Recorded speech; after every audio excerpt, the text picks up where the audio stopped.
Trois choses à demander à Dieu quand tu traverses une situation. Trois choses à demander à Dieu quand tu traverses une situation. Frères et sœurs, de foi, quand on est dépassé par les émotions, on est dépassé par un problème, on est dépassé par une situation, on perd le contrôle. On oublie qu'on a un papa qui nous aime. On oublie qu'on a un papa qui est là. Il nous aime et la seule chose qu'il veut, c'est nous aider et prendre soin de nous. Mais pour ça, il faut qu'on se tourne vers lui par la foi pour dire, Père, voilà la situation, mais je ne peux pas faire face de moi-même. Je ne peux pas résoudre ce problème de moi-même. Je ne peux rien faire de moi-même. Viens m'aider. Tant que tu ne te tournes pas vers lui, ton papa, c'est un gentleman. Sans la foi, il est impossible de plaire à Dieu. Et parce qu'il est impossible de plaire à lui, la parole de Dieu nous dit que il faut que celui qui se tourne vers lui, celui qui s'approche de lui, sache qu'il existe et qu'il est le rémunérateur de ceux qui le cherchent diligemment. Donc, lorsque tu t'approches de ton papa, approche-toi avec cette certitude qu'il t'aime, qu'il t'écoute, et parce qu'il t'écoute, il va t'exaucer. Alors voilà les trois questions que tu dois lui poser lorsque tu es dépassé, lorsque vraiment tu n'as plus de porte de sortie. Ces questions-là se trouvent dans 2 Chroniques. On va lire 2 Chroniques chapitre 20, on va lire à partir du verset 12. Ô notre Dieu, n'exerceras-tu pas tes jugements sur eux? Car nous sommes sans force devant cette multitude nombreuse qui s'avance contre nous, et nous ne savons que faire. Mais nos yeux sont sur toi.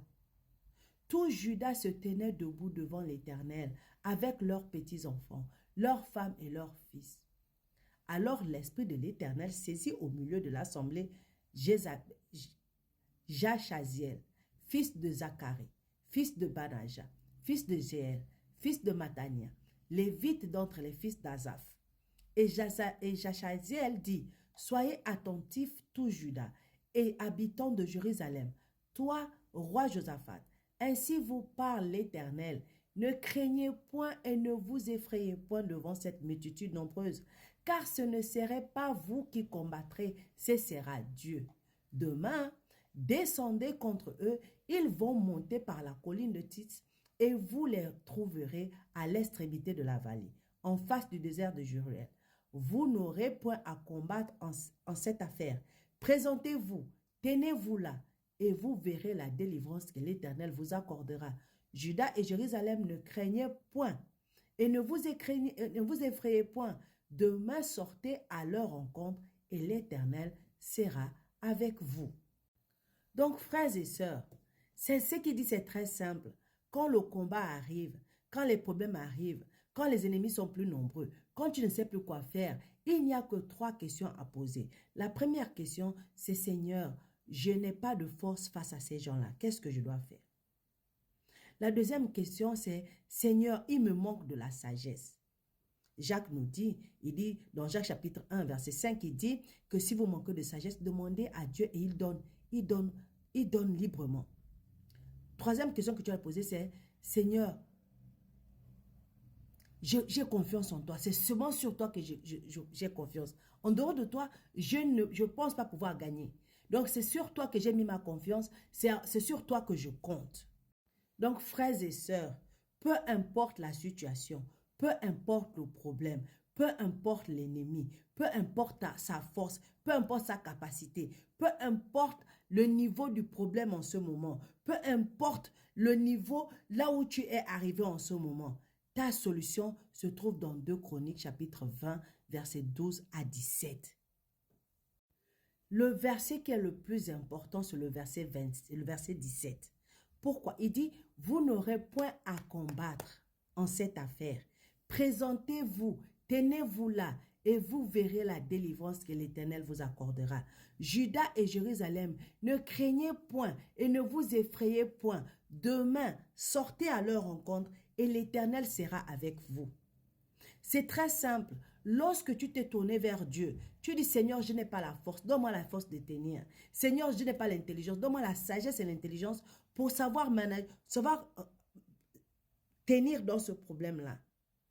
Troisième chose, tu dis, Seigneur, je compte sur toi. Quand tu as fini de remettre ça entre les mains de Dieu, tu ne combats pas. Tu ne combats pas. Il dit, tu ne combats pas, tu ne réagis pas, tu ne fais rien. La seule chose que tu dois faire, c'est avoir la foi, avoir la confiance et surtout ne pas avoir peur. Ne pas avoir peur. Parce que si tu as peur, tu vas tout annuler. Sans la foi, n'oublie pas, il est impossible de plaire à Dieu.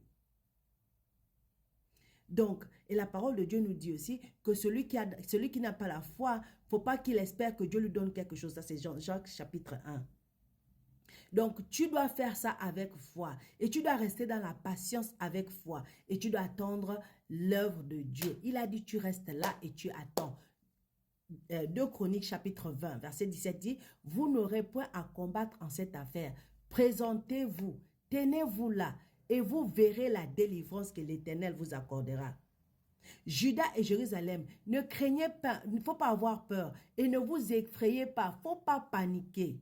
Demain, sortez à leur rencontre, va les voir, mais n'aie pas peur parce que l'Éternel est avec toi.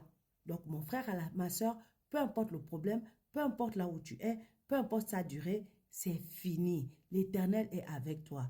Garde ton calme, garde la foi et de tes yeux, tu verras la rétribution de tes ennemis. Que la grâce et la paix de Dieu soient avec toi.